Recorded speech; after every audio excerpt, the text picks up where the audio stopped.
I'm terribly sorry, but you were born into a prison. It is your country, your state, which you sometimes affectionately allow to call home. Of course, you have to pay for your accommodations in prison in the form of taxes. These are your prison fees, which you diligently have to pay to the prison institution in your state, whether you want to or not. You have nothing to object what they do with the money that they previously extorted and swindled from you. But you have to pay, as it befits for a good obedient boy, on the slave plantation of the terrorist state organization. To pay the money, of course, you have to work, like it should be for a good state prisoner. The state prison motivates you to consume new tempting products and services every day, so that you can be happy again and give your life sense.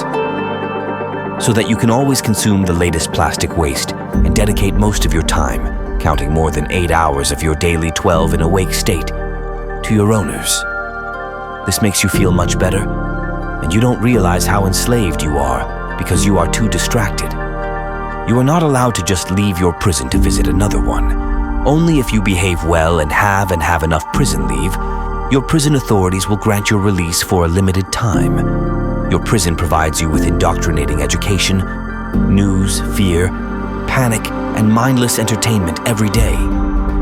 So you can completely degenerate and live your entire life in fear and panic of the next fake pandemic, the next war, the next climate hoax, or the next comet impact, which your owners invented so that you live distracted and never discover the prison walls. The prison sabotages, criminalizes, and combats strong and great family ties and brotherhood, divides the state prisoners as early as possible so that, if necessary, they can be attacked, robbed, kidnapped, terrorized, or killed more easily unless you are one of the owners of the cult that runs the prison. The prison you live in has created all the structures and tools to keep you weak, sick, and divided.